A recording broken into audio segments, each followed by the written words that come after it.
Bismillahirrahmanirrahim. Assalamualaikum warahmatullahi wabarakatuh. Kepasrahan secara total seorang manusia kepada Tuhannya, kepasrahan seorang hamba kepada Allah dalam banyak hal adalah kunci terpenting yang akan menghadirkan jalan keluar dari seluruh masalah yang dihadapinya. Banyak riwayat yang bisa kita jadikan inspirasi dan mungkin tauladan bahwa ketika orang sudah menyampaikan atau mempersembahkan kepasrahannya secara total kepada Allah, maka di luar nalar kadang-kadang datang pertolongan Allah yang tidak diduga-duga. Ada satu ayat yang mungkin bisa menjadi satu patokan ya buat kita semua untuk memahami pernyataan-pernyataan tadi. Kata Allah Subhanahu wa taala, bala man aslama wajhahu lillahi fahuwa muhsinun falahu ajruhu inda rabbih wala khaufun alaihim walahum yahzanun. Kalau kita terjemahkan dalam konteks yang lebih luas, makna ayat itu adalah ya, barang siapa yang memasrahkan diri kepada Allah secara total dan dia berbuat yang terbaik, ya, maka tidak akan ada rasa takut dan kekhawatiran dan tidak ada kesedihan. Dalam pengertian yang lebih luas, artinya bahwa ketika seorang manusia sudah memasrahkan dirinya secara total kepada Allah, kira-kira begitu, dan dia selalu ingin berpikir dan berbuat yang terbaik, maka kata Allah, aku akan mengambil alih semua kesulitan-kesulitan dalam kehidupannya. Kira-kira pesan moral dari ayat itu mungkin kurang lebih seperti itu, ya. Kata kuncinya apa dalam ayat itu? Bahwa kepasrahan total seorang manusia pada Allah akan melahirkan sesuatu yang mustahil bisa terjadi. Hal-hal yang menurut logika tidak mungkin, tetapi dengan kepasrahan itu bisa terjadi. Ada beberapa riwayat misalnya yang bisa kita jadikan sebagai contoh. Ketika Musa menyelamatkan Bani Israel yang jumlahnya saya kira cukup banyak, ya. Dia keluar dari Mesir untuk menuju Palestina, ya. Membawa kaum Bani Israel yang selama ini memang terintimidasi oleh rezim Fir'aun, ya. Atas perintah Allah, Musa datang ke Fir'aun dan menyampaikan kebenaran, lalu membawa Bani Israel dari intimidasi rezim Fir'aun keluar dari Mesir untuk menuju kawasan Palestina. Tetapi ternyata perjalanannya tidak mudah, ya, seperti yang dibayangkan, karena Nabi Musa harus berhadapan dengan Bani Israel secara internal yang memang punya karakteristik yang susah diatur, ya. Punya karakteristik yang memang agak susah di-manage, susah diarahkan, dan ini merupakan kelelahan tersendiri yang dialami oleh Musa ketika berhadapan dengan atau membimbing kaum Bani Israel. Kemudian juga kesulitan yang kedua ketika Nabi Musa membawa pasukan atau membawa kaum Bani Israel untuk menyeberang ke Palestina itu juga dalam kondisi tertekan secara psikologis karena dikejar oleh pasukan Fir'aun yang siap untuk membunuh Musa dan seluruh pengikutnya, ya, Bani Israel. Kemudian situasi sulit yang ketiga adalah pada saat ketika mau melintasi wilayah Palestina, Nabi Musa dihadapkan pada laut. Jadi logika mana yang bisa memberikan arahan atau memberikan jalan keluar ketika situasinya sudah sangat sedemikian rupa, ya. Jadi Nabi Musa disulitkan oleh Bani Israel, kaumnya yang susah untuk diajak bekerja sama atau susah diatur. Di sisi yang lain juga Musa dikejar oleh pasukan Fir'aun yang siap membunuh seluruh Bani Israel dan Musa. Kemudian pada sisi yang lain juga di depan dihadapkan pada laut. Bayangkan, ini sudah tidak ada lagi jalan keluar. Tapi itulah, ya, Musa tentu seorang nabi, seorang rasul kekasih Allah yang punya tingkat kepasrahan total kepada Allah Subhanahu wa taala. Kalau boleh saya terjemahkan, mungkin bisa didramatisasi mungkin, ya, ketika Musa sudah tidak punya jalan keluar lagi, lalu Nabi Musa menyatakan, saya pasrah kepadamu ya Allah. Semua aku pasrahkan kepadamu. Sudah tidak ada jalan lagi aku menyelamatkan Bani Israel. Sudah ada tekanan dari Fir'aun di belakang pasukannya, di depan ada laut.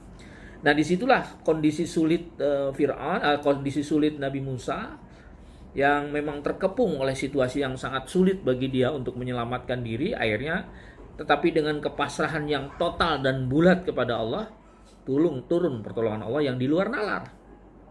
Ya, Al-Quran mengabadikan secara sempurna bagaimana peristiwa yang di luar nalar itu terjadi, dan dengan tongkatnya Nabi Musa kemudian membelah laut ya atas perintah Allah. Saudara-saudara sekalian, tentu itu mukjizat dari Allah ya, itulah pertolongan Allah. Tetapi ada satu hal yang menarik, kenapa mukjizat itu turun? Kenapa pertolongan Allah itu turun? Karena ada kausalitas kan? Karena Nabi Musa memasrahkan diri sepenuhnya kepada Allah dalam situasi sulit ini, dia totalitas memasrahkan diri, maka turunlah mukjizat dari Allah yang menurut akal tidak mungkin laut bisa terbelah ya. Tidak mungkin laut yang begitu dahsyat dalam airnya itu bisa menjadi jalan ya, terbelah menjadi dua.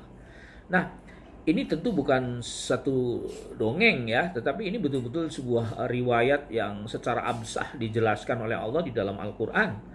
Nah, kalau saya menyimpulkan bahwa terbelahnya laut yang menurut akal itu sesuatu yang impossible, sesuatu yang tidak mungkin, itu bisa terjadi karena kepasrahan Nabi Musa kepada Allah Subhanahu wa taala secara total. Itu bukti pertama ya tentang bahwa ketika orang sudah pasrah secara total setelah melalui, tentu by proses ya, setelah melakukan usaha-usaha terbaiknya lalu dia pasrah, maka Allah akan memberikan jalan keluar. Bahkan kadang-kadang tadi di luar nalar perhitungan akal manusia. Contoh yang kedua misalnya ketika Nabi Ibrahim alaihissalam ya, dari masa ke masa Ibrahim itu dikenal dalam sejarah sebagai seorang nabi yang begitu banyak tantangan dan ujiannya ya, ujian yang sangat berat dilaluinya, dari mulai awal dia sebagai seorang pemuda sampai kemudian dewasa, tumbuh menjadi orang yang sangat bijak, sampai pada usia yang paling dini, paling senja pun masih tetap diuji oleh Allah. Tapi lagi-lagi tahapan demi tahapan dari ujian Allah itu bisa dijalani dengan selamat ya, dengan baik. Nah, salah satu yang ada korelasi dengan persoalan kepasrahan adalah ketika Nabi Ibrahim alaihissalam ditangkap oleh penguasa Namrud karena dianggap melakukan anarkis ya, dengan menggempur semua berhala-berhala yang menjadi Tuhan mereka. Lalu singkat cerita Nabi Ibrahim ditangkap dan kemudian dihukum mati dengan cara dibakar ya, di atas api yang tentu sangat panas ya. Nah, saudara-saudara sekalian, menurut logika rasional kita bahwa api itu yang membakar sifatnya. Api itu panas dan sifatnya membakar. Tapi bisa kita lihat ketika Nabi Musa dilempar kepada api, itu ada tingkat kepasrahan yang luar biasa pada diri Nabi Ibrahim alaihissalam. Ibrahim menyatakan, kira-kira kalau kita bahasakan secara verbal, saya pasrahkan semua kepadamu ya Allah. Apapun yang terjadi dengan yang aku hadapi, aku pasrah secara total pada Allah. Karena sudah tidak ada jalan lagi. Ya, bagaimana menghindari dari hukuman mati yang dilakukan oleh Raja Namrud untuk dibakar dalam api yang menyala? Sudah tidak ada jalan lagi.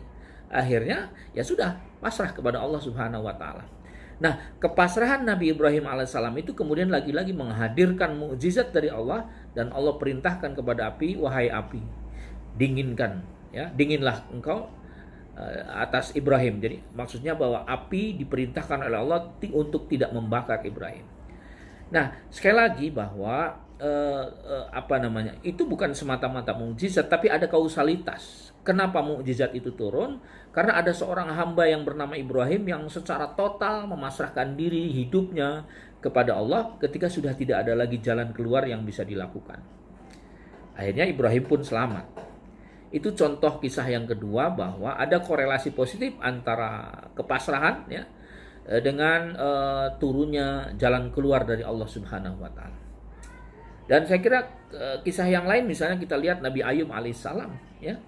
Nabi Ayub alaihissalam itu dikenal sebagai tokoh yang saya kira sangat populer, ujiannya sangat berat. Kita bisa banyak belajar dari ketabahan Nabi Ayub alaihissalam ya, bagaimana seorang kekasih Allah ya, kemudian orang yang paling saleh, pemimpin di masyarakat di situ, orang yang kaya, Kan dalam satu riwayat Nabi Ayub itu punya peternakan sapi, punya ladang gandum yang cukup luas ya, punya harta kekayaan yang cukup melimpah. Tapi kemudian diuji oleh Allah ya, habis semua kekayaannya, singkat cerita begitu. Dan tidak hanya itu, kemudian diturunkan penyakit ya oleh Allah Subhanahu wa taala. Dan menurut logika lagi-lagi penyakit di zaman itu tidak mungkin bisa disembuhkan karena kondisinya sudah rontok semua ya, kulit, ya, daging dan bahkan tulang-tulangnya di beberapa bagian tubuhnya sudah terlihat dihinggapi oleh belatung-belatung itu. Artinya mungkin secara logika sudah tidak mungkin lagi disembuhkan ya penyakit yang separah itu. Tapi disitulah lagi-lagi kepasrahan Nabi Ayub pada Allah secara total dan menerima ujian ini dengan tulus dan ikhlas menyebabkan turunnya mukjizat dari Allah ya, ketika beliau masuk ke dalam ruang mandi dan Allah perintahkan untuk menyiramkan airnya dan mengetukkan kakinya. Ini terdapat di dalam surat Sad ya di Quran. Akhirnya dengan seketika seluruh penyakit-penyakit Nabi Ayub alaihissalam hilang. Apa maknanya? Menurut logika sekali lagi bahwa penyakit itu sulit untuk disembuhkan. Tapi karena kepasrahan total Nabi Ayub kepada Allah dan menerima ikhlas ujiannya, maka turunlah ya sesuatu yang mustahil bisa terjadi. Nah, saudara sekalian, dari sesi sederhana kita kali ini kita bisa mengambil kesimpulan bahwa tingkat kepasrahan seorang manusia akan punya peluang menghadirkan jalan keluar yang diturunkan oleh Allah Subhanahu wa taala. Atau dengan bahasa yang lebih spesifik, ketika orang pasrah secara total kepada Allah, maka Allah akan mengambil alih seluruh kesulitan-kesulitan dalam hidupnya. Mari kita belajar tentang pentingnya kepasrahan dalam hidup agar hidup kita lebih banyak diberikan jalan keluar oleh Allah Subhanahu wa taala dalam berbagai kesulitan. Terima kasih. Assalamualaikum warahmatullahi wabarakatuh.